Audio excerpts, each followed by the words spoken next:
Pati po sa Mindanao, mga kababayan kung saan yon ang baluarte niya, pabagsak ng pabagsak yung trust rating ni Sara. At saka yung kanyang distrust, 51% na. You see, mga kababayan, kaya 2 years pa before the presidential elections, malamang maubos yung ratings, trust ratings ni Sara. Sasadsad mga kababayan ng todo. Sinking boat po ang politika mga kababayan ni Sara Duterte kasi ayaw niyang sagutin yung mga corruption allegations.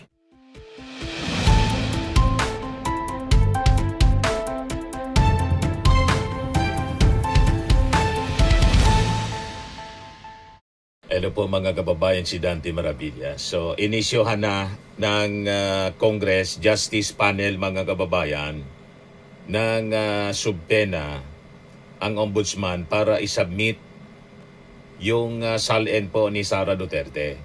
Ito yung report ngayon mga kababayan. Inisyuhan ng subpena ng House Committee on Justice si Ombudsman Jesus Crispin Rimulya upang dumalo sa pagdinig sa Abril 14 kaugnay sa impeachment complaint laban kay Sara Duterte.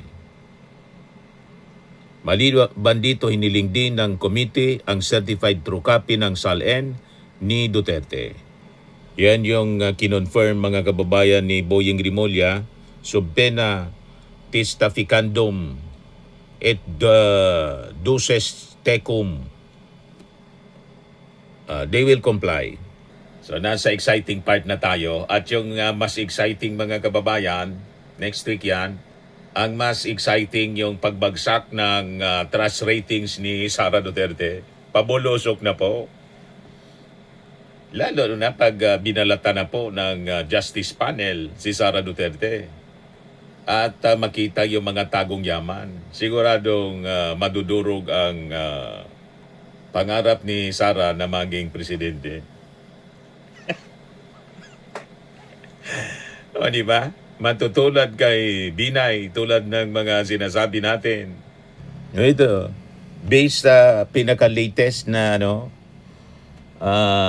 pahayag, based on the Publicos Asia Pahayag 2026 first quarter survey conducted from March 21 to 24, 2026, and released on April 1, 2026, the approval and trust ratings of Vice President Sara Duterte have experienced a decline. Pabulusok na pong pabulusok, mga kababayan. Yan Key 2026 Publicos Asia Results First Quarter 2026, sabi dyan. Yung approval ratings niya dropped to 59% from 62% in the previous survey. Pabagsak ng pabagsak. Yung trust ratings niya dropped to 54% as reported in broader first quarter 2026 context, with some reports noting a fall to 26% to 28% in specific context, indicating sharp drops in or confusion about trust metrics. Regional decline, a significant drop in approval was noted in Mindanao, falling from 84% to 76%. Pati po sa Mindanao, mga kababayan kung saan yon ang baluarte niya, pabagsak ng pabagsak yung trust rating ni Sara. At saka yung kanyang distrust, 51% na. You see, mga kababayan, kaya 2 years pa before the presidential elections, malamang maubos yung ratings, trust ratings ni Sara. Sasadsad mga kababayan ng todo. Sinking boat po ang politika mga kababayan ni Sara Duterte kasi ayaw niyang sagutin yung mga corruption allegations. Siyempre yung tao talagang mawawala ng tiwala mga kababayan kay Sara Duterte. Bakit ayaw niyang sagutin? Ang ibig sabihin niyan, umiiwas siya palagi. Guilty, mga kababayan. Yun ang malinaw na ibig sabihin yan, guilty sa mga akusasyon laban sa kanya. Nagpa-press con kanina mga kababayan si Boying Rimolya, they will comply with the subpena adtificandum et doses tecum sa SALE ni Sara Duterte. Doon po mababalatan, huhubaran yung yaman mga kababayan ni Sara Duterte kung saan galing. O di ba mga kababayan? Kaya nang mabasa ko yung isang post ng isang vlogger po. Ito, dumaan sa aking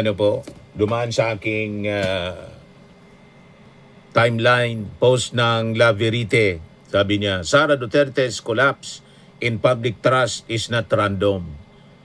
It's the direct data-driven consequence of mounting impeachment complaints and unresolved confidential funds issues.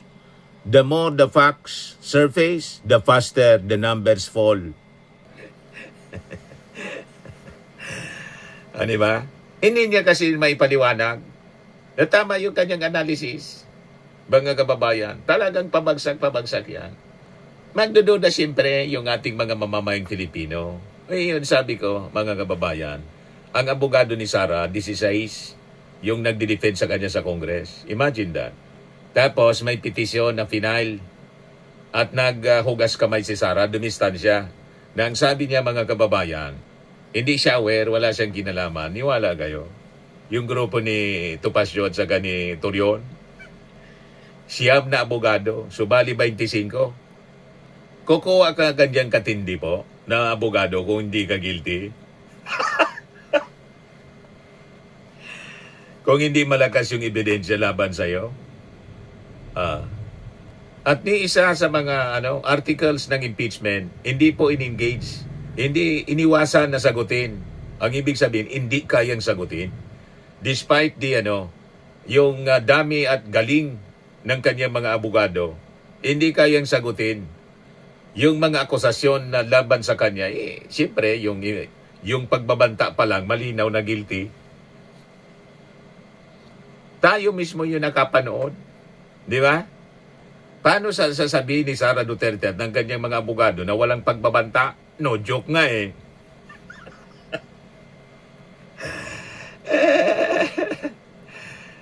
Tama ito na pinost mga kababayan na analysis, pabagsak ng pabagsak ang ratings ni Sara Duterte. Matatalo po talaga. Matatalo.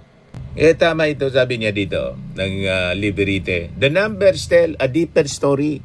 1/3 of respondents explicitly cite impeachment issues as the primary driver of their disapproval. That is not a speculation, it is a data-backed public reasoning. Citizens are not reacting blindly. They are responding to specific, identifiable concerns that strike at the legitimacy of public office. Nagising na yung mga tao po. At the heart of the controversy lies the 612.5 million confidential funds issue. This is not merely about accounting discrepancies. It is about the integrity of public resource stewardship, yung paggamit ng pondo na dapat tama yung paggamit, hindi yung waldas ng waldas at yung mga chichirya, yung mga beneficiaries. Alam na natin kung saan napunta. Lalo pa kung mag-testimony si Madriaga, isasumpe na si Madriaga. Kaya nanginginig na mga kababayan yung Vice Presidente. Nililibang niya ang kanyang sarili, kaya punta na lang siya doon sa sa mga invitation. Sabi ni Atty. Falsis, ayan Secretary Edwin Lasieda niya revealed that Sara Duterte hired a public relations expert to change her image and make it softer and kinder. I agree. Kaya todo attend sa GS and high school, grade school and high school graduations. In kunwari, mabait. Inday sayad, hindi mo kami mauuto. Kaya nandun sa isang graduation ceremony, elementary at kinder, nagturo si Sara ng magandang asal. Yung may masamang asal, nagturo ng magandang asal para baguhin yung image niya. Pabagsak na kasing pabagsak, mga kababayan, yung ratings ni Sara Duterte. Ilalo siyang napasama doon, mga kababayan. Kasi ang ibig sabihin nun, ang nagtitiwala na lang sa kanya, yung mga kinder.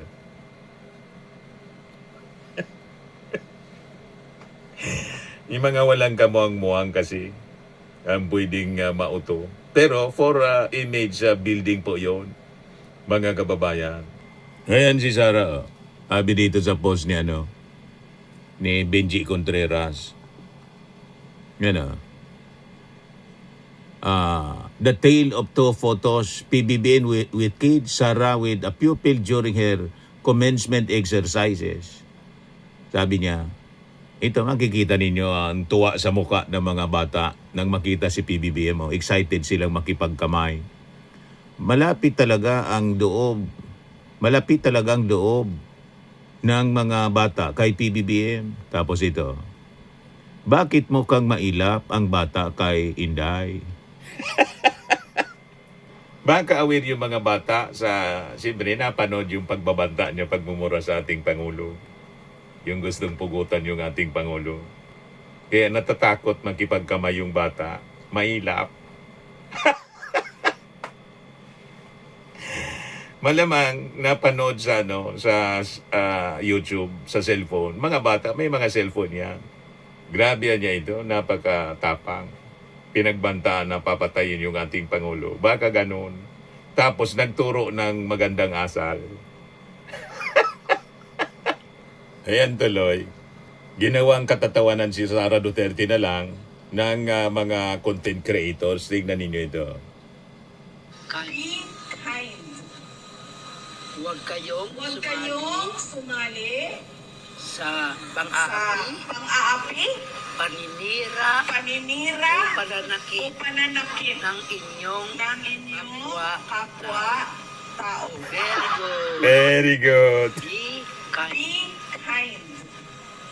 Be kind. Huwag kayong sumali sa sa pang-aapi, paninira, paninira, o pananakit ng inyong kapwa-tao. Very good. Ginawang katatawanan ng isang content creator po, si Victor Yu. O, di ba, mga kababayan? Eh, sabi dito sa post ni Laveretti, in such scenarios, historical patterns show that approval ratings rarely stabilize. Tuloy-tuloy na siya. They continue to decline as exposure increases. This is where the principle become unavoidable. Accountability is not optional. In a constitutional democracy, it is foundational.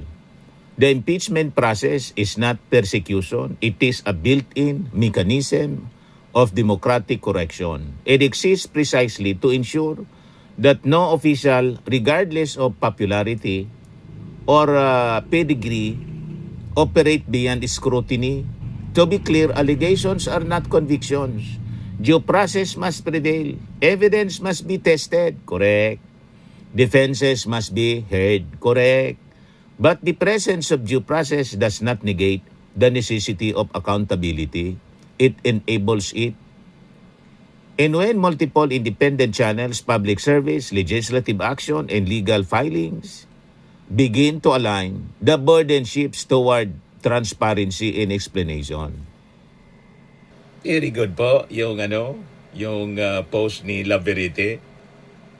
Tama po. Hindi pwedeng iwasan ito ni Sara Duterte. Kung wala siyang kasalanan, ang problema talagang may kasalanan. Kailangan niyang sagutin punto por punto yung mga aligasyon laban po sa kanya. Sabi diyan, the downward trend in public approval is not inevitable, but it is predictable under current conditions. An impeachment proceedings unfold, and as international legal processes concerning her father progress, the volume and clarity of information available to the public will increase. And with that, public judgment will continue to evolve. The real issue is no longer whether there is political problem. The question has already been answered by the data. The real issue is whether there will be full, credible, and convincing accountability. Because in the end, public office is not sustained by power, it is sustained by trust. And once that trust begins to fracture under the weight of unanswered questions, no amount of rhetoric can hold it together. No amount of pagtuturo ng magandang asal ang mapapabago sa image ni Sara Duterte kasi hindi siya credible na magturo. Walang moral ascendancy na magturo ng magandang asal habang siya napakasama ng asal. At walang remorse. Never na umingi, nagsisi mga kababayan sa kanyang pinagagawa, humingi ng tawad. Walang remorse. Proud siya. Ngayon, sabi, nag-hire ng PR para pagandahin yung imahe ni Sara. Lalong na nasira. Kasi lumalabas talagang, yun lang anya yung nagtitiwala kay Sara, yung mga elementary. Yung kaya niya na harapin, elementary. May script pa. May script ang binabasa. Yung audience niya, commencement speaker sa Sara Duterte, elementary tapos kinder. May ganun. Pampolitika yon ang tingin ng marami. Para sabihin, pinapackage siyang down to earth. Huwag kami mga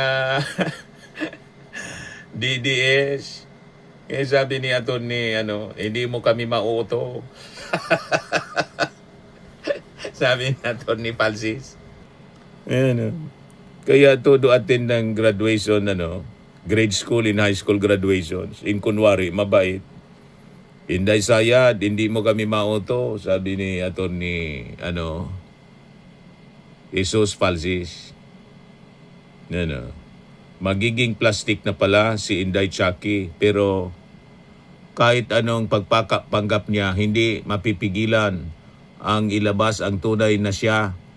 Basta kinalakihan ng pag-uugali, lalabas at lalabas ito kahit anong pagpipigil gawin niya. Sabi ni Benji Contreras.